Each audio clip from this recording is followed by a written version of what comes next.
आज हमारा दृष्टि आईएएस का, ठीक है, एमसीक्यू सीरीज करंट अफेयर्स का ये दूसरा सीरीज है। पहला सीरीज ऑलरेडी वीडियो आपको प्रोवाइडेड है, इसी प्लेलिस्ट में होगा, आप लोग उसको एक बार विजिट कीजिए। हम लोग 25 क्वेश्चन को प्रतिदिन देखते हैं। फोकस सब्जेक्ट हमारा फोकस जो रहता है 70 बीपीएससी को लेकर है। परफेक्शन आईएएस का ऑलरेडी करंट अफेयर्स चल ही रहा है, ठीक है। और हम लोग 25 क्वेश्चन को प्रतिदिन इसको कर रहे हैं ताकि किसी भी तरह के करंट अफेयर्स अगर पूछे जाते हैं तो हमसे ना छूटे, ठीक है। तो चलिए इसी क्रम में हम लोग पहला क्वेश्चन देखते हैं आज का, मतलब 26 नंबर क्वेश्चन। 25 नंबर तो 25 तक तो पहले भी हो चुका है। मनोविश्लेषण के संबंध में निम्नलिखित कथनों पर विचार करना है, ठीक है। इसकी शुरुआत 19वीं सदी के अंत में और 20वीं सदी के शुरुआत में सिगमंड फ्रायड ने की। सिगमंड फ्रायड, ठीक है।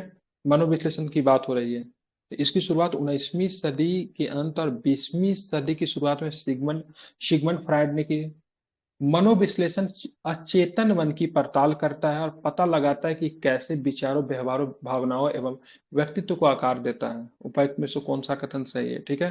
तो ध्यान में रखेंगे, दोनों को दोनों स्टेटमेंट की बात करेंगे, सही है, ठीक है। मतलब मनोविश्लेषण सिद्धांतों का चिकित्सीय तकनीकों का यह समूह है जिसकी सहायता से मानसिक विकारों का इलाज किया जाता है। क्या किया जाता है? मानसिक विकारों का क्या होता है? इलाज होता है। इसका उद्देश्य मनोवैज्ञानिक अनुभव के अचेतन और सचेत तत्वों के बीच में संबंधों की जांच करने, मानसिक स्वास्थ्य संबंधी समस्याओं का इलाज करना है, ठीक है। इसकी शुरुआत किसने की? तो इसकी शुरुआत 19वीं सदी के अंत में और 20वीं सदी की शुरुआत में, ठीक है, मनोचिकित्सक, ठीक है, मनोचिकित्सक सिगमंड फ्रायड ने की थी, ठीक है। ध्यान में रखना है, ठीक है। आप बात करेंगे इसमें किस प्रकार का व्यवहार का अध्ययन किया जाए। पूर्व में हिंसक या आवेगी व्यवहार प्रदर्शित करने वाले व्यक्तियों के लिए है। मनोविश्लेषण इन प्रवृत्तियों को समझने और प्रतिबंधित करने में भी सहायता करता है। देखेंगे 27 नंबर क्वेश्चन, ठीक है। भारत में मैनुअल स्कैवेंजिंग के संबंध में निम्नलिखित कथनों पर विचार करना है, ठीक है।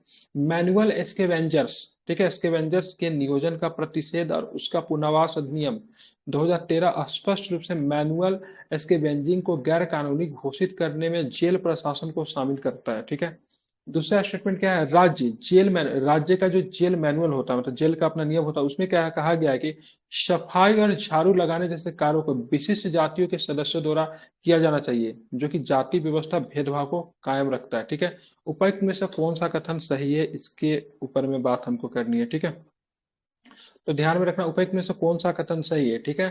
तो 27 का जो आंसर जो ले रहा है आपको ध्यान में रखेंगे, ठीक है। आंसर आपका 2 ले रहा है, ठीक है। मतलब आंसर नंबर क्या है? बी है। मतलब डेट मीन्स, ठीक है, राज्य के जेल मैनुअल में कहा गया कि सफाई और झाड़ू लगाने जैसे कार्य को विशिष्ट जातियों के सदस्यों के द्वारा किया जाना चाहिए, जो कि जाति आधारित भेदभाव को कायम रखता है, ठीक है। मतलब किसी विशेष, मतलब जाति के लोगों को कहा गया है, ठीक है।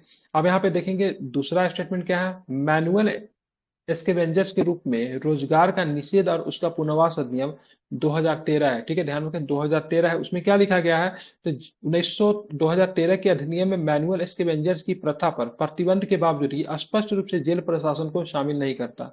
इस प्रकार जेल मैनुअल जो जेलों में जातिगत भेदभाव और मैला ढोने की अनुमति देता है, अधिनियम का उल्लंघन नहीं है, ठीक है। मतलब इसमें जेल प्रशासन को शामिल नहीं किया गया। मैनुअल स्कैवेंजर्स के नियोजन में जेल प्रशासन नहीं शामिल। अगर जेल प्रशासन अगर शामिल रहता तो किसी विशेष जाति के द्वारा सफाई और झाड़ू लगाने जैसे कार्य जो होता है जेल मैनुअल में नहीं होता, ठीक है।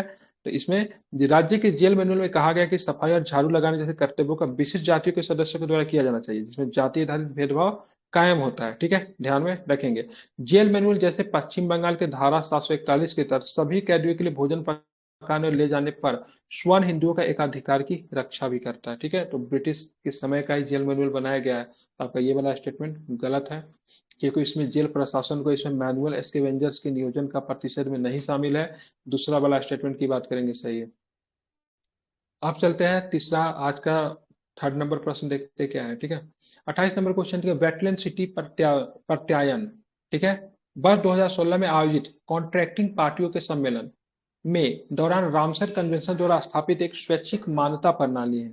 इस योजना का उद्देश्य शहरी एवं पेरी परिधीय शहरी क्षेत्र में आर्द्र भूमि संरक्षण और इसके उपयोग को बढ़ावा देना, साथ ही स्थानीय आबादी के लिए अस्थायी सामाजिक आर्थिक लाभ अर्जित भी करना है। बताना कौन सा सही है इसमें से। उपयुक्त कथनों में से निम्नलिखित में से कौन सा कथन सही है, ठीक है। कथन एक गलत है या कथन दो जो है सही है। अब देखेंगे क्यों गलत है इसको कथन एक, ठीक है। तो ध्यान रखेंगे, डब्ल्यू सी ए की बात करेंगे तो conference of the contracting parties COP जिसको कहते हैं। डब्ल्यू सी एक स्वैच्छिक मान्यता प्रणाली जिसे रामसर कन्वेंशन या कॉन्ट्रैक्टिंग पार्टी पार्टी की बात करेंगे 2015 के सम्मेलन के दौरान उन शहरों को मान्यता देने के लिए स्थापित किया गया जिससे अपने शहरी आर्द्रभूमि की सुरक्षा हेतु असाधारण कदम उठाए हैं। ठीक है, ध्यान रखेंगे। तो ये पहला वाला स्टेटमेंट की बात करेंगे, आपका गलत लिया है, क्योंकि यहाँ पे क्या होगा, यहाँ पे कॉप में 9 नहीं है। ठीक है, यहाँ पे क्या है, कॉप 12 है। क्या है, कॉप 12 है। ठीक है, 9 नहीं है, कॉप 12 है। बाकी सारा स्टेटमेंट इसमें का सही है। इस योजना का उद्देश्य शहरी एवं पेरी परिधीय शहरी क्षेत्र के आर्द्रभूमि संरक्षण, इसके उपयोग को बढ़ावा देना, साथ ही स्थानीय आबादी के स्थानीय सामाजिक अर्जित लाभ भी, मतलब आर्थिक लाभ भी अर्जित करना है। तो ये भी आपका सही है। मतलब कथन एक गलत है। कथन एक गलत क्यों है, क्योंकि 2000, ध्यान रखेंगे, ये तो यहाँ पे 2016 के जगह पे क्या होगा, 2015 होगा। और ठीक है, कॉप 9 की जगह पे क्या होगा, तो कॉप यहाँ पे 12 होगा। ठीक है, इसी वजह से कथन एक की बात करेंगे, आपका गलत है। 29 नंबर प्रश्न देखिए क्या है। तो रिवर्स फ्लिपिंग के संबंध में निम्नलिखित कथनों पर विचार कीजिए। यह किसी भारतीय कंपनी के मुख्यालय को विदेश में स्थानांतरित करने के बाद उसके अधिवास को वापस भारत में स्थानांतरित करने की प्रक्रिया है।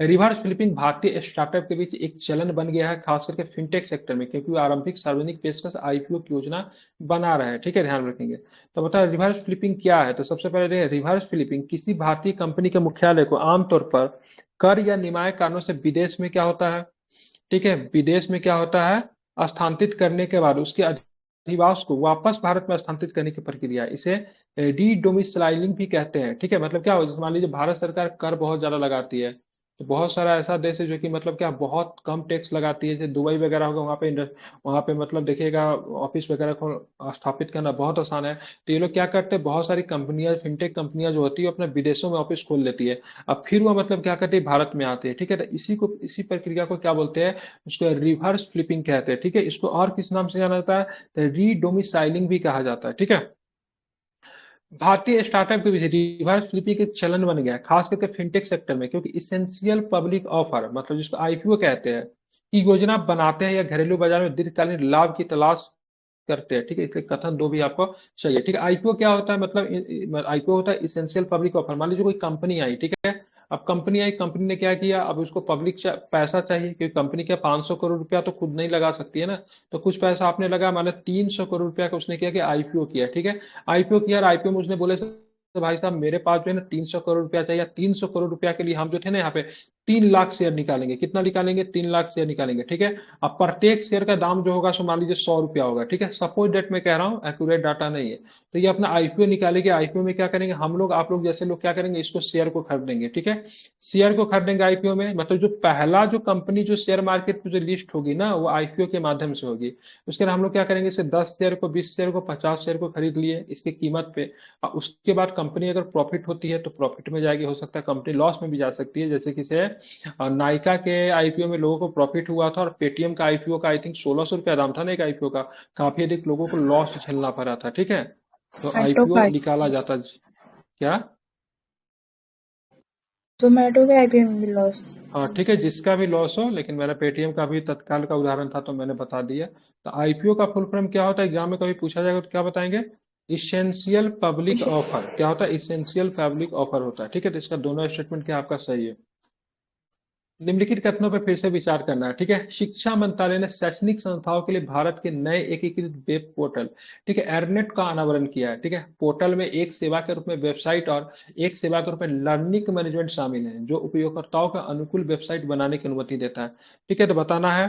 तो यहाँ पे शिक्षा मंत्रालय ने शैक्षणिक व्यवस्था, ठीक है, ध्यान में, शिक्षा मंत्रालय ने शैक्षणिक संस्थाओं के लिए भारत के लिए एक एकीकृत वेब पोर्टल इरनेट को लॉन्च किया। ठीक, गलत है। ठीक है, इरनेट को लॉन्च तो किया है, ये सही है, लेकिन शिक्षा मंत्रालय नहीं किया है। किसने किया है, इलेक्ट्रॉनिक्स और आईटी मंत्रालय ने किया है। किसने किया है, ध्यान में रखेंगे, तो इलेक्ट्रॉनिक्स, ठीक है, इलेक्ट्रॉनिक्स और किसने किया है, आईटी मंत्रालय के द्वारा किया गया है। ठीक है, ध्यान रखेंगे, तो ये पहला तो गलत हो गया। ठीक है, पोर्टल एक सेवा के रूप में वेबसाइट और एक सेवा के रूप में लर्निंग मैनेजमेंट शामिल है, जो उपयोगकर्ताओं का अनुकूल वेबसाइट बनाने की अनुमति देता है। तो दूसरा नंबर स्टेटमेंट की बात करेंगे, सही है। बाकी पहला गलत है, क्योंकि शिक्षा मंत्रालय नहीं होगा इंटरनेट के द्वारा। इंटरनेट जो है किससे है, ध्यान में रखना है, किससे है, आईटी से, आईटी मंत्रालय। चीता, अभी देखिए क्वेश्चन को हम लोगों ने पढ़ा था ना अभी। ठीक है, चीता वाला क्वेश्चन अभी हम लोग पढ़ रहे थे परफेक्शन में, देखिए यहाँ पे फिर आ गया चीता। चीता पुनरुत्पादन परियोजना, चीता री इंट्रोडक्शन प्रोजेक्ट के संबंध में निम्नलिखित कथनों पर विचार करना है। ठीक है, विचार कीजिए क्या सही होगा। तो देखेंगे तो चीता पुनरुत्पादन परियोजना 2022 में शुरू हुई। ठीक है, ध्यान रखें 2022 में शुरू हुई थी। कब हुई थी? अभी जस्ट में पढ़ा था ना, मोदी जी ने चीता छोड़ा था कुनू नेशनल पार्क में। कब छोड़ा था मोदी जी ने चीता कुनू नेशनल पार्क में? सितंबर। ठीक है, कब छोड़ा था? ठीक है, अरे कब छोड़ा था? 17 सितंबर 17 सितंबर को छोड़ा था। 17 सितंबर को कब? 2022 को। तो इसी दिन मतलब चीता, ठीक है, चीता री इंट्रोडक्शन प्रोजेक्ट की शुरुआत इसी दिन हो गई थी। ठीक है, अब बात करेंगे यहाँ पे एक और भी, जिसका लक्ष्य 1952 में विलुप्त घोषित चीता आबादी को पुनर्जीवित करना है। भारत का आखिरी चीता का शिकार जो था 1952 में किया गया था, और 1952 में ही चीता जो था विलुप्त हो गया था। तो 1952 में चीता विलुप्त हो गया, और लगभग सरकार को 2022 में जाके याद आता है चीता की संख्या बढ़ाना चाहिए। ठीक है, तो इस तरीके से भारत 1952 में चीता गायब हुआ, 2022 में चीता फिर से देखने को मिलता है। ठीक है, कहाँ से चीता लाएगा? तो इस परियोजना में नामीबिया और दक्षिण अफ्रीका के से मध्य प्रदेश के कुनो राष्ट्रीय उद्यान में चीतों को हस्तांतरित किया गया है। ठीक है, तो दूसरा स्टेटमेंट सही है। ठीक है, दक्षिण अफ्रीका है, नामीबिया है। ठीक है, तो देख रहे हैं वहां से वहां प्रश्न बनना, मतलब यहाँ से ही लोग प्रश्न को कॉपी भी करें। इसका एडिटोरियल पढ़ेंगे ना तो और भी मजा आएगा। ठीक है, तो ये खत्म हो जाएगा तो ना जनवरी का हम एडिटोरियल के भी क्वेश्चन कर लेंगे। ठीक है, इससे हमारा कॉन्सेप्ट बहुत अच्छा बिल्ड हो जाएगा। और ये सारे के सारे क्वेश्चन कहाँ से उठाए? एडिटोरियल वगैरह से, न्यूज़पेपर से इन लोगों ने क्वेश्चन को बनाया, काफी बढ़िया बनाया है।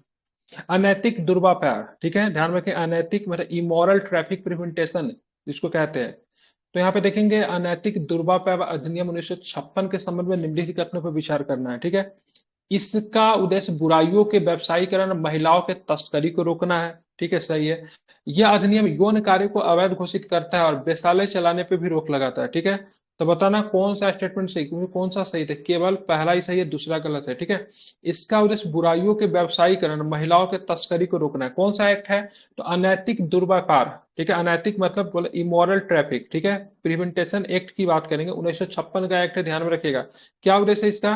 तो इसका उद्देश्य बुराइयों के व्यवसायीकरण और महिलाओं को तस्करी को रोकना। यह यौन कार्य के आसपास के कानूनी ढांचे को चित्रित करता है। हालांकि यह अधिनियम स्वयं यौन कार्य को अवैध घोषित नहीं करता, लेकिन वेश्यालय चलाने पर रोक लगाता है। ठीक है, तो यौन कार्यों का अवैध घोषित तो नहीं करता है, लेकिन वेश्यालय चलाने पे, ठीक है, रोक लगाता है। ठीक है, तो इसलिए आपका ये वाला स्टेटमेंट जो दिया ना, गलत दे दिया, लेकिन दूसरा वाला वेश्यालय चलाने पर रोक लगाता है, ये सही है।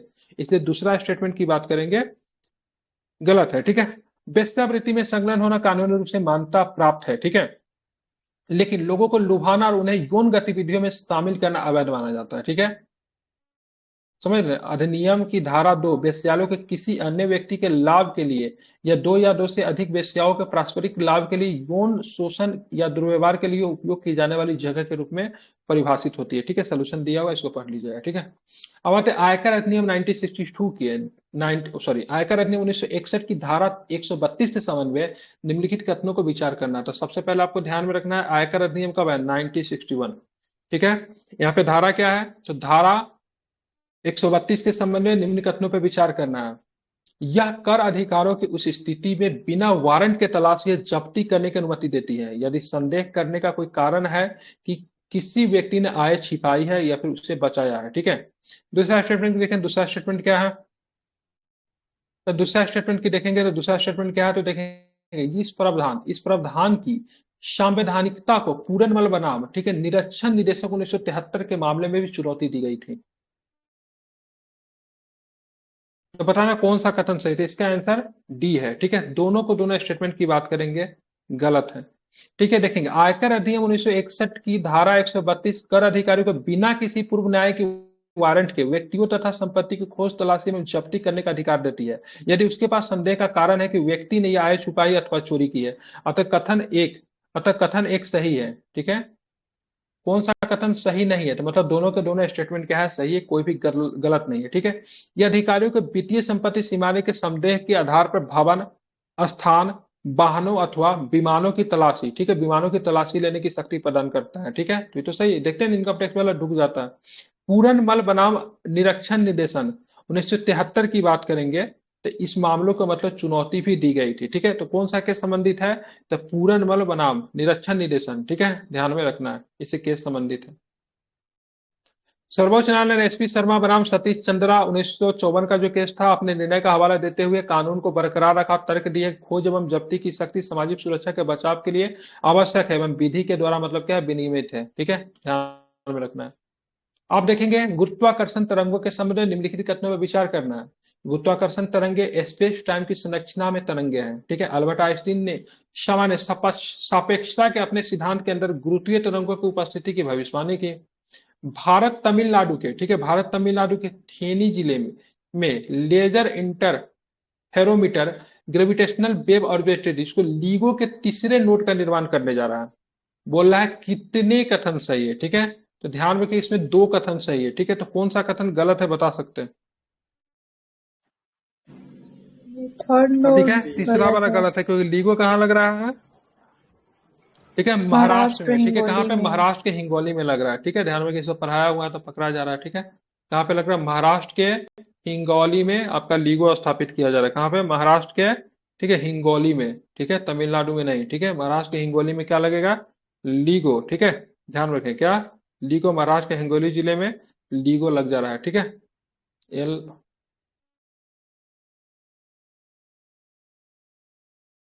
LIGO। ठीक है, महाराष्ट्र के हिंगोली में। ठीक है, क्या क्या स्टेटमेंट हमने देखा है? गुरुत्वाकर्षण तरंगे स्पेस टाइम की संरचना में तरंगे हैं। अल्बर्ट आइंस्टीन ने सामान्य स्पष्टता के अपने सिद्धांत के अंदर गुरुत्वीय तरंगों की उपस्थिति की भविष्यवाणी की, सही है। भारत तमिलनाडु के थेनी जिले में नहीं, महाराष्ट्र के हिंगोली में। ठीक है, महाराष्ट्र के हिंगोली में लीगो के तीसरे नोड का निर्माण करने जा रही है, इसको ध्यान में रखिएगा। भारतीय खिलौना उद्योग के संबंध में निम्नलिखित कथनों पर आपको विचार करना है। भारतीय खिलौना उद्योग में हाल के वर्षों में निर्यात में काफी गिरावट देखी गई है। ठीक है, ध्यान में रखना है। खिलौने पे मूल सीमा शुल्क में पर्याप्त वृद्धि का उद्देश्य घरेलू खिलौना उद्योग को रक्षा करना है। वाणिज्य और उद्योग मंत्रालय ने निम्न स्तरीय खिलौने के आयात पर रोकने के लिए प्रत्येक आयात खेप के लिए नमूना परीक्षण अनिवार्य कर दिया। बताना है कौन सा सही है। तो ध्यान में रखिएगा, इसका 2 और 3 स्टेटमेंट की बात करेंगे, सही है। ठीक है, 2 और 3 स्टेटमेंट की बात करेंगे, सही है। ठीक है, भारतीय खिलौना उद्योग में हाल के वर्षों में निर्यात में काफी कमी गिरावट देखी गई, कथन गलत है। खिलौनों पर मूल सीमा शुल्क, ठीक है, मूल सीमा शुल्क में पर्याप्त वृद्धि का मूल्य उद्देश्य घरेलू खिलौना उद्योगों को रक्षा करना। मतलब बाहर से जो खिलौना आ रहा है उस पर क्या किया सरकार ने? बहुत अधिक कर लगा दी। इससे क्या होगा? सब बाहर से आने वाले खिलौने क्या हो जाएंगे? महंगे हो जाएंगे। इससे मतलब देश में जो बनने वाले खिलौने क्या सस्ता मिलेंगे। ठीक है, वाणिज्य और उद्योग मंत्रालय ने निम्न स्तरीय खिलौनों का आयात को रोकने के लिए प्रत्येक आयात खेप के लिए नमूना परीक्षण अनिवार्य कर दिए। ठीक है, ये भी सही है, ये भी सही। पहला वाला गलत है। ठीक है, पहला वाला क्यों गलत है? तो भारतीय खिलौना उद्योग वर्ष वित्त वर्ष 2015 2014-15 तथा वित्त वर्ष 22-23 के बीच उल्लेखनीय वृद्धि प्रतिशत की है, जिसमें से आयात में 52% की गिरावट हुई है, निर्यात में, ठीक है, 239% की मतलब वृद्धि देखी गई। मतलब 52% मतलब क्या? आयात में कमी आया है। ठीक है, मतलब हम लोग बाहर से खिलौना क्या कह रहे हैं? बहुत कम मंगा रहे हैं। ठीक है, और 239% की बात करेंगे तो जंप देखा गया है। ठीक है, मतलब हम लोग बाहर भेज ज्यादा पा रहे हैं, मतलब निर्यात ज्यादा कर पा रहे हैं, और आयात को हमने 55% तक मतलब क्या किया है? कम कर दिया। इससे क्या होगा? मतलब हमारा खिलौना उद्योग जो है मतलब आगे जा रहा है। ठीक है, ध्यान रखिए। साथ में बाहर से आने खिलौना पर मूल सीमा शुल्क, ठीक है, वो भी हमने बढ़ा दिया है। मतलब चीन से कोई खिलौना अगर आ रहा है, वहां की सरकार 4 रुपया में भेज रहा है, तो हमने इसे 200% टैक्स लगा दे। लो, इसका 200% टैक्स लगा, तो भारत में इसका कीमत 12 रुपया हो गया। ठीक है, तुम जितना सस्ता बनाओगे हम उसको उतना टैक्स लगा देंगे। टैक्स लगाने के बाद क्या होगा? सस्ता सामान भी क्या हो जाएगा? बहुत अधिक महंगा हो जाएगा। ठीक है, 36 नंबर क्वेश्चन देखिए। ठीक है, पृथ्वी विज्ञान पृथ्वी विज्ञान सॉरी पृथ्वी विज्ञान योजना के संबंध में निम्नलिखित कथनों पे क्या करना है? आपको विचार करना है। ठीक है, तो विचार कीजिए। तो अब यहाँ पे देखेंगे, यह नीति आयोग के सहयोग से विज्ञान और प्रौद्योगिकी मंत्रालय की एक पहल है।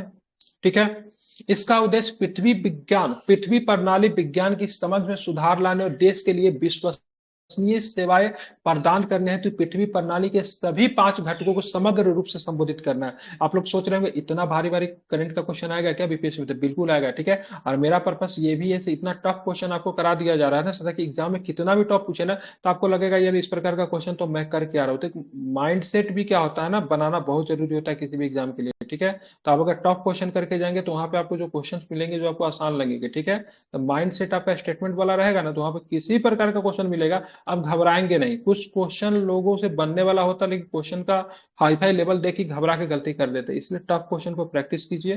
ठीक है, उससे आपका एग्जाम आपके लिए आसान हो जाएगा, ठीक है, ध्यान में रखना है, ठीक है। तो इसका आंसर क्या होगा? तो 36 का आंसर लिया, बी लिया है, ठीक है। बी में क्या है? तो बी की बात करेंगे, कौन सा स्टेटमेंट सही था? केवल दूसरा स्टेटमेंट सही, मतलब पहला स्टेटमेंट की बात करेंगे इसका गलत है, ठीक है। पहला स्टेटमेंट क्या था? तो यह नीति आयोग के सहयोग से विज्ञान और प्रौद्योगिकी मंत्रालय की पहल है। नहीं, पृथ्वी विज्ञान योजना नीति आयोग की नहीं, किसका है फिर? तो ध्यान रखेंगे किसका है, पृथ्वी विज्ञान, ठीक है। तो ध्यान में रखना है, पृथ्वी विज्ञान मंत्रालय की है। किसकी है? पृथ्वी विज्ञान किसकी है? तो ध्यान रखिए, पृथ्वी विज्ञान मंत्रालय की किसकी है? पृथ्वी विज्ञान मंत्रालय की है, ठीक है, ध्यान में रखना है किसकी है? तो पृथ्वी विज्ञान मंत्रालय की, ना कि नीति आयोग की है। इसका उद्देश्य पृथ्वी विज्ञान की समझ में सुधार लाने और देश के लिए विश्वसनीय सेवाएं प्रदान करने हेतु पृथ्वी प्रणाली के सभी 5 घटकों का समग्र रूप से संबोधित करना है। तो बिल्कुल ये सही है, किसी भी प्रकार का कोई दिक्कत नहीं है, ठीक है, ध्यान में रखेंगे। अगर पूछेगा इसमें कितनी उप योजना है, तो इसमें 5 उप योजनाएं भी चली हुई, जो कि आपके सोल्यूशन में आपको दिया हुआ है, ठीक है, ध्यान में रखेंगे, ठीक है। आप देखिए पृथ्वी, यहाँ पे एक चीज मैं बता दे रहा हूँ जो कि एग्जाम में आ सकता है, PRITHVI, ठीक है, ये होता है पृथ्वी। इसमें क्या क्या शामिल है? इसमें वायुमंडल शामिल है। क्या नंबर है? वायुमंडल इसमें शामिल है पृथ्वी में, ठीक है। इसमें शामिल, ये क्वेश्चन तो करवा चुका हूँ, जलमंडल शामिल है, वायुमंडल है, जलमंडल है, ठीक है। इसमें क्या शामिल है? भूमंडल है, ठीक है। क्या शामिल है इसमें? भूमंडल शामिल है, ठीक है। इसमें और क्या शामिल है? तो इसमें हिममंडल भी शामिल है। क्या शामिल है?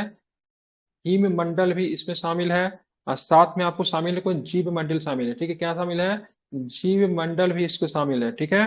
तो इसमें 5 घटक शामिल है। अगर पूछेगा पृथ्वी में कितने घटक है, तो 5 घटक, ठीक है। वायुमंडल, जलमंडल, भूमंडल, हिममंडल, जीव मंडल, ठीक है। ध्यान में इसको रखना है, ठीक है। आप चलेंगे 37 नंबर क्वेश्चन देखते हैं, ठीक है। न्यू स्पेस इंडिया लिमिटेड के संदर्भ में निम्नलिखित कथनों पर विचार करना है। कंपनी अधिनियम 2013 के अंतर्गत गठित NSIL, ठीक है, मतलब क्या है NSI? New space India limited का स्वामित्व अधिकार निजी कंपनियों के पास है, जिसकी सरकारी हिस्सेदारी कम है। यह भारतीय उद्योग के उन्नत अंतरिक्ष गतिविधियों में शामिल होने में सहायता प्रदान करता है और भारत के अंतरिक्ष कार्यक्रम के उत्पादों और सेवाओं का उपयोग को बढ़ावा देता है, ठीक है। यह वर्ष 2024 में स्पेस एक्स के फाल्कन 9 के माध्यम से GSAT-20 लॉन्च करने के लिए तैयार हुआ है, ठीक है। उपयुक्त में से कितने कथन सही है? तो ध्यान रखिएगा, इसका बात करेंगे तो केवल 2 कथन सही है, मतलब इसमें से एक कथन की बात करेंगे गलत है, ठीक है। बात करेंगे कि कौन सा गलत है, तो देखेंगे न्यू स्पेस इंडिया लिमिटेड, जिसको संक्षेप में क्या बोलते हैं? NSIL के नाम से जानते हैं, ठीक है। ये मार्च 2019 को कंपनी अधिनियम 2013, ठीक है, मार्च 2019 को कंपनी अधिनियम 2013 के अंतर्गत निर्गमित है, ठीक है, ध्यान में रखेंगे। अंतरिक्ष विभाग के प्रशासकीय नियंत्रण के तहत भारत सरकार का पूर्ण स्वामित्व वाली कंपनी है, ठीक है। मतलब ये अंतरिक्ष विभाग के अधीन आता है, ठीक है। का NISL की स्वामित्व अधिकतर नहीं है, निजी कंपनी के पास नहीं है, ज्यादातर इसके स्वामित्व किसके पास? भारत सरकार का पूर्ण स्वामित्व है, ठीक है। मतलब ये सरकारी कंपनी है, ठीक है, भारत सरकार की, ठीक है, पूर्ण स्वामित्व वाली कंपनी है, ठीक है। मतलब NISL पे किसका अधिकार है? भारत सरकार का, ठीक है। इसलिए कथन एक जो है आपका गलत हो गया। ये भारतीय उद्योगों का उन्नत अंतरिक्ष गतिविधियों में शामिल होने में सहायता प्रदान करता है और भारत के अंतरिक्ष कार्यक्रम के उत्पादों और सेवाओं का उपयोग को बढ़ाता है, बिल्कुल ठीक है, ध्यान रखिएगा। भारतीय अंतरिक्ष अनुसंधान संगठन इसरो की वाणिज्यिक शाखा है ये, ठीक है। क्या है?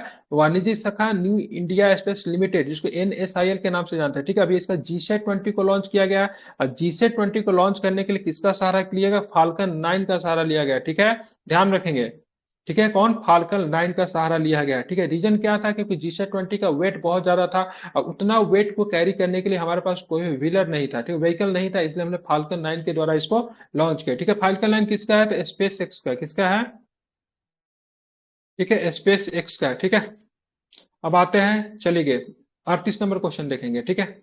बाल विवाह पर अंकुश लगाने के लिए नीतिगत हस्तक्षेप के संबंध में, ठीक है, निम्नलिखित कथनों पर विचार करना है, ठीक है।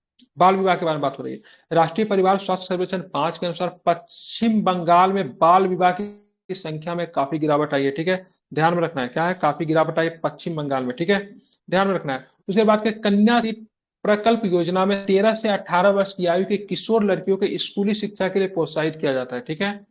रूपश्री प्रकल्प योजना लड़कियों के विवाह के लिए नगद राशि प्रोत्साहन देती है, ठीक है। तो बताना है उपायुक्त में से कितने कथन सही है, ठीक है। तो इसमें 2 कथन सही है, तो देखेंगे कौन सा कथन गलत है इसमें, ठीक है। तो यहाँ पे एक राष्ट्रीय, ठीक है, यहाँ पे राष्ट्रीय परिवार स्वास्थ्य सर्वेक्षण किया गया था, हमें 18 वर्ष से पहले शादी करने वाली 20 से 24 वर्ष की महिलाओं की व्यापकता पश्चिम बंगाल में, ठीक है, ध्यान रखिएगा, 41.6% के उच्च स्तर पर बनी गई, जहां पे महिलाओं की शादी और आई थिंक लड़कियों की शादी 20 से 24 वर्ष की आयु में हो जाती है, ठीक है।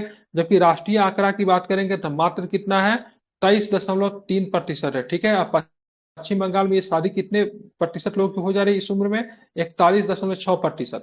तो राष्ट्रीय परिवार स्वास्थ्य सर्वेक्षण 5 के अनुसार पश्चिम बंगाल में बाल विवाह की संख्या में काफी गिरावट आई है, नहीं, ठीक है, पर्याप्त वृद्धि देखी गई है, ठीक है। पश्चिम बंगाल में कई नीतिगत हस्तक्षेपों के कार्यान्वयन के बावजूद भी इस क्षेत्र में बाल विवाह की घटना में 32.3% की वृद्धि देखी गई। कितनी देखी गई है, 32.3% की वृद्धि देखी गई।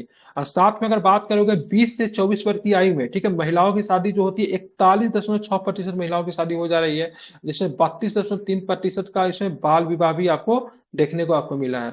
साथ में कन्याश्री प्रकल्प योजना में 13 से 18 वर्ष की आयु के किशोर लड़कियों की स्कूली शिक्षा के लिए प्रोत्साहित करती है, सही है ये।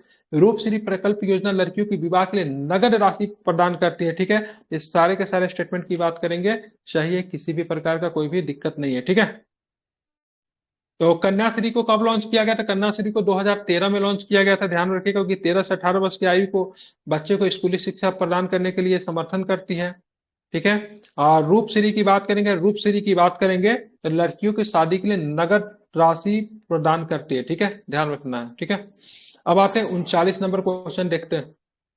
मध्यवर्ती, ठीक है, मध्यवर्ती दिशा निर्देश एवं डिजिटल मीडिया आचार संहिता 2021 के संदर्भ में निम्नलिखित कथनों पर आपको विचार करना है। सूचना और प्रसारण मंत्रालय ओवर द टॉप, जिसको ओटीटी प्लेटफॉर्म कहते हैं, जिसपे आप लोग देखते हैं वेब सीरीज, ठीक है। तो ओटीटी प्लेटफॉर्म को पहले दिशा निर्देश से बाहर रखा गया था, लेकिन ओटीटी प्लेटफॉर्म को भी अब क्या किया गया है, इसके अंतर्गत आप शामिल कर लिया गया। आवाज आ रही है ना। सूचना प्रसारण हाँ सर। मंत्रालय ने over the top OTT platform को विनियमित करने के लिए इन दिशा निर्देशों को अधिसूचित किया है, ध्यान में रखना है। कौन कौन सा दिशा निर्देश है देखेंगे इसमें।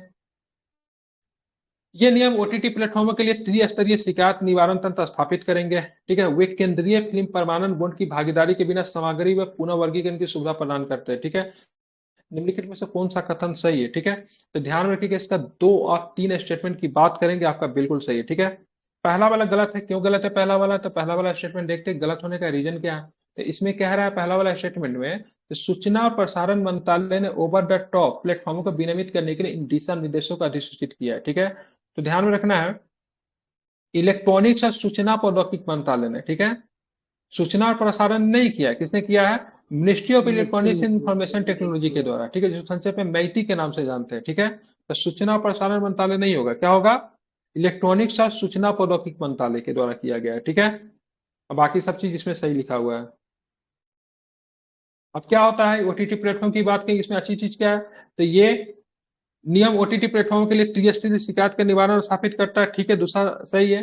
वे केंद्रीय फिल्म प्रमाणन बंद की भागीदारी के बिना सामग्री के स्व वर्गीकरण की सुविधा प्रदान करते हैं। मतलब इसका आपको देखेंगे एक प्रमाण लेना पड़ता है ना, फिल्म को लॉन्च करने के लिए प्रमाण लेना पड़ता है ना, किससे लेते हैं प्रमाण, केंद्रीय फिल्म प्रमाणन बोर्ड, ठीक है। आप देखते हुए कहा सेंसर बोर्ड जाता है जो भी सेंसर बोर्ड से, लेकिन ओटीटी पे जो प्लेटफॉर्म पे जो सब्जेक्ट जो जाता है, जो मूवी वगैरह जो आप देखते हैं या फिर जो वेब सीरीज वगैरह जो आप देखते हैं ओटीटी प्लेटफॉर्म पे जो होता है, उसको मतलब सेंसरशिप से प्रमाण लेने की आवश्यकता नहीं होती। इसीलिए आप देखिएगा उसमें बहुत अधिक हिंसक चीजें, पॉलिटिक्स की चीजें, या फिर अभी बहुत सारे सेंसुअल चीजों को आपको उसमें दिखाया जाता है, क्योंकि सेंसरशिप से क्या होता है, मुक्त होता है। लेकिन अब क्या चल रहा है, क्योंकि इसका यूजेज समाज में बड़े पैमाने पे आपको देखने को मिल रहा है, ठीक है।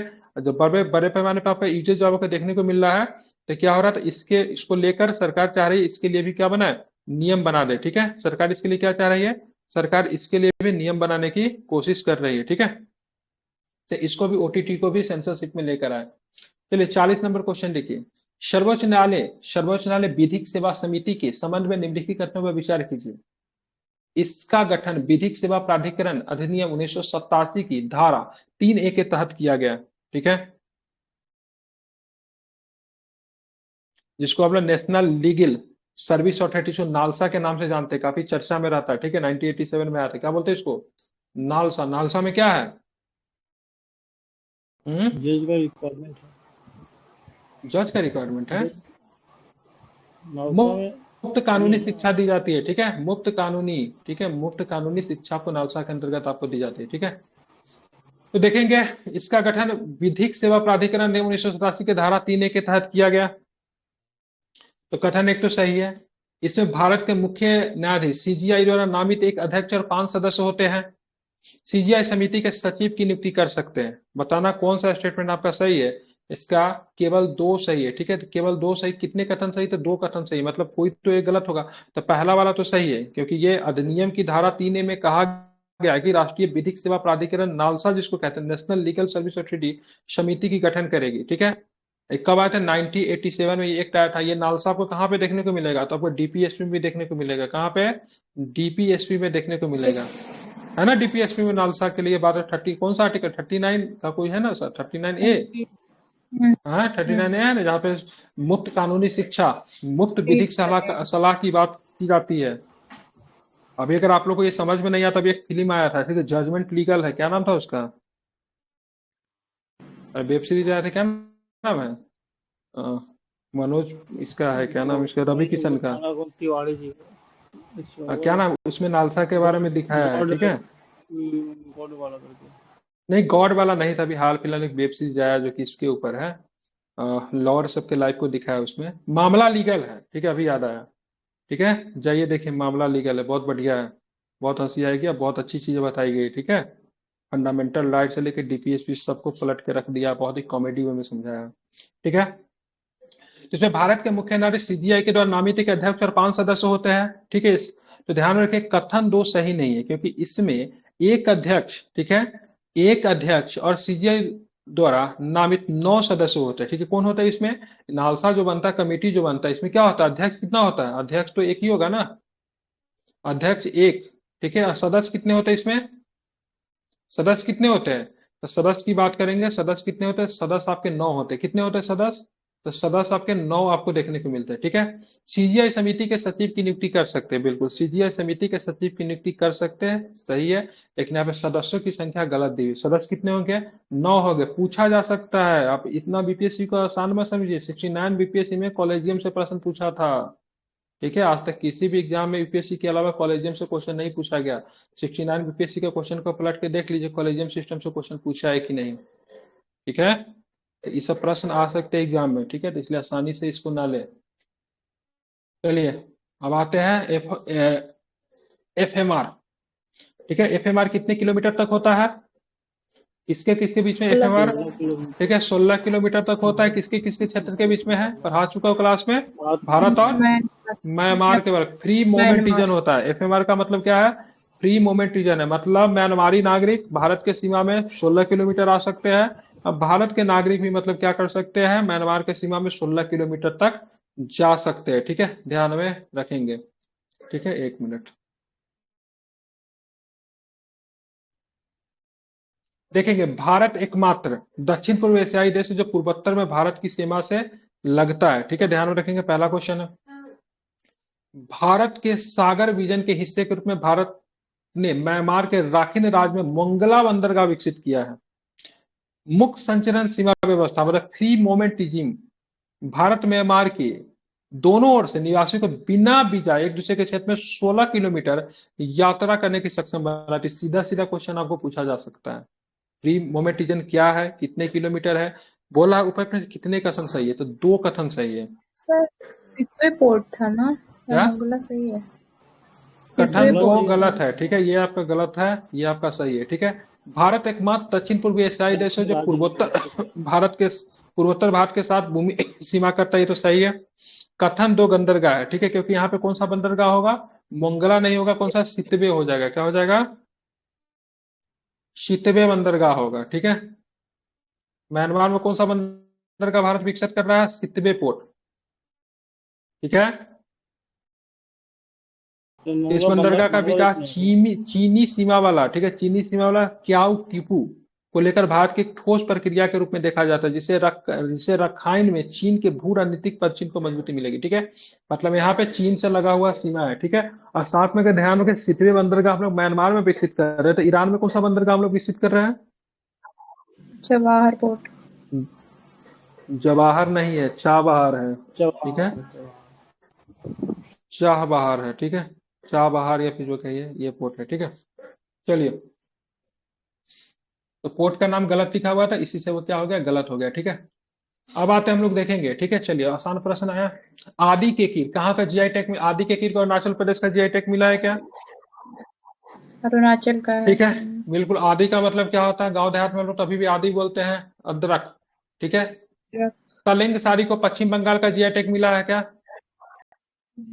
बिल्कुल, ये ध्यान रखिएगा, तलिंग साड़ी की बात करेंगे पश्चिम बंगाल का। कच्ची खरे को गुजरात का जीआई टैग मिला है क्या? तो कच्ची खरे को गुजरात का जीआई टैग मिला है। ठीक है, तो सारे के सारे कथन की बात करेंगे, सही है। आप देखेंगे ये होता क्या है। तो आदि के की तो आदि का किसी में कोई दिक्कत नहीं है। पश्चिम बंगाल के तांगेल साड़ी है, विशिष्ट बुनाई पैटर्न के युक्त बंगाल की साड़ी की शैली है। कच्ची खारे की बात करेंगे तो ये खजूर होता है। क्या होता है? खजूर होता है। ठीक है, कैसे होते हैं? कुरकुरे होते हैं और मीठे होते हैं। कच्ची खरे क्या है? तो खजूर का एक किस्म है। कहाँ का है? तो गुजरात का है। ठीक है, तो सारे के सारे स्टेटमेंट की बात करेंगे, सही है। आप देखेंगे यहाँ पे रोगाणुरोधी प्रतिरोध, एंटी माइक्रोवेरियल रेसिस्टेंस विकसित करने वाला सूक्ष्म जीव को कभी कभी सुपर बग भी कहा जाता है। मतलब रोगाणुरोधी प्रतिरोध को विकसित करने वाला सूक्ष्म जीव को कभी कभी सुपर बग भी कहते हैं। विश्व स्वास्थ्य संगठन को वैश्विक स्वास्थ्य के लिए शीर्ष 10 खतरों में से एक के रूप में पहचाना गया है। भारत में साक्ष्य एकत्र करने और दावा प्रतिरोधी संक्रमण प्रवृत्तियों की निगरानी के लिए रोगाणुरोधी प्रतिरोध निगरानी एवं अनुसंधान नेटवर्क लॉन्च किया गया। बताइए ऊपर में कितने कथन सही है? तो इसका आंसर जो है सी है। ठीक है, ध्यान रखें, सारे के सारे तीनों कथन की बात करेंगे, सारे के सारे सही है। मतलब रोगाणुरोधी प्रतिरोध विकसित करने वाला सूक्ष्म जीवों को, ठीक है, कभी कभी सुपर बग कहते हैं। ठीक है, तो बिल्कुल सुपर बग सही है, कोई दिक्कत नहीं है। ठीक है, विश्व स्वास्थ्य संगठन की बात करेंगे को वैश्विक स्वास्थ्य के लिए शीर्ष 10 खतरों के रूप में पहचाने, ये भी सही है। भारत में साक्ष्य एकत्र करने और दावा प्रतिरोधी संक्रमण प्रवृत्ति को निगरानी के लिए रोगाणुरोधी प्रतिरोध निगरानी एवं अनुसंधान नेटवर्क, ठीक है, बनाया, लॉन्च किया गया है। तो ये भी आपके सबके सब प्रश्न की बात करेंगे, सही है। ठीक है, चलिए, विनिमय दर आप देखेंगे यहाँ पे, विनिमय दर प्रणाली के संबंध में निम्नलिखित कथनों पर विचार करना है। एक स्थिर व्यवस्था में मुद्रा का मूल्य पूरी तरह से, ठीक है, विदेशी मुद्रा बाजार में आपूर्ति और मांग से निर्धारित होता है। अस्थायी विनिमय दर में केंद्रीय बैंक मुद्रा के लिए ये लक्ष्य सीमा बनाए रखने हेतु विदेशी मुद्रा बाजार में हस्तक्षेप कर सकता है। अंतर्राष्ट्रीय मुद्रा कोष द्वारा एक विनिमय दर व्यवस्था को स्थिर माना जाता है जब विनिमय दर लगातार 6 महीने के ऊपर 2% बैंड के भीतर। ठीक है, तो बताना कितने कथन इसमें से सही है। ठीक है, तो इसका 44 का आंसर की बात करेंगे तो इसका केवल एक कथन जो है इसमें से सही है। अब देखें कौन कौन सा कथन गलत है। ठीक है, तो ये थोड़ा टफ प्रश्न है क्योंकि इकोनॉमिक्स है, तो समझिए इसको। तो देखेंगे इसका क्या है। तो कथन एक पहला गलत है। ठीक है, एक स्थिर व्यवस्था में मुद्रा का मूल्य पूरी तरह से विदेशी मुद्रा बाजार में आपूर्ति और मांग से निर्धारित होती है, ये गलत है। ठीक है, देखिए, मुद्रा का मूल्य न्यूनतम सरकारी हस्तक्षेप के साथ विदेशी मुद्रा बाजार में पूरी तरह आपूर्ति और मांग से निर्धारित होती है। ठीक है, ध्यान में रखेंगे, ये गलत है। ठीक है, ध्यान रखना है। बिल्डिंग ठीक वाला है, हो एक जाएगा। स्थिर, हाँ बिल्कुल। ठीक है, आप देखेंगे दूसरा क्या है। तो दूसरा वाला स्टेटमेंट की बात करेंगे तो दूसरा वाला स्टेटमेंट भी सही नहीं है। ठीक है, अस्थायी विनिमय दर में केंद्रीय बैंक मुद्रा के लिए लक्ष्य उल्टा कर सीमा लिया बनाए यार, रखने उल्टा कर हेतु दिया। विदेशी मुद्रा भंडार में हस्तक्षेप कर सकती है, तो नहीं कर सकती, ध्यान में रखिएगा। ठीक है, पूरी तरह से फ्लोटिंग की तुलना में, ठीक है, अधिक प्रबंधित सरकार या केंद्रीय बैंक अत्यधिक अस्थिरता को कम करने या मुद्रा के लिए लक्ष्य सीमा बनाए रखने हेतु कभी कभी विदेशी मुद्रा में हस्तक्षेप कर सकता है, कि न कि हमेशा। ठीक है, ध्यान में रखना है, तो कभी कभी कर सकता है, हमेशा नहीं कर सकता है। ठीक है, फ्री छोड़ा जाता है। ठीक है, अब तीसरा वाला स्टेटमेंट की बात करेंगे, सही है। अंतर्राष्ट्रीय मुद्रा कोष, जिसको इंटरनेशनल मॉनेटरी फंड कहते हैं, आईएमएफ द्वारा एक विनिमय दर व्यवस्था को स्थिर रखा माना जाता है जब विनिमय दर लगातार 6 महीने की अवधि में 2% बैंड के भीतर रहती है, तब उसको स्थिर मानते हैं। तो ये वाला स्टेटमेंट सही है। आज का लास्ट क्वेश्चन सर उसको ना डिप्रिसिएशन एप्रिसिएशन करते हैं। क्या? डिप्रिसिएशन एप्रिसिएशन उसको ही बोलते हैं ना, जैसे उसको अगर कंट्रोल अच्छा, करती हाँ है ना हाँ हाँ। गवर्नमेंट, उसको चलिए, ही बहुत बोलते हैं। आसान प्रश्न है। निम्नलिखित में से कौन रॉकेट लॉन्चर है? क्या पृथ्वी है, पिनाक है, आकाश है, तेजस है? कौन है रॉकेट लॉन्चर? कौन है? ठीक पिनाका है, मल। पिनाका की बात करेंगे, रॉकेट लॉन्चर है। ठीक है, हम लोग 20 क्वेश्चन को ही करते हैं, ठीक है, क्योंकि ज्यादा नहीं है ना, जल्दी समाप्त हो जाएगा। ठीक है, 20 क्वेश्चन को ही प्रतिदिन करते हैं, 20 क्वेश्चन ही काफी है। ठीक है, तो कल भी 20 क्वेश्चन को करेंगे, परसों भी 20 क्वेश्चन को करेंगे। ठीक है, क्योंकि कि 100-150 क्वेश्चन होंगे, ज्यादा नहीं होगा। उधर करंट अफेयर्स खत्म होगा तो फिर हम लोग इसी को करेंगे। तो 20 क्वेश्चन काफ़ी है, ठीक है, क्योंकि ऑलरेडी 40 मिनट के आसपास हो जा रहा है।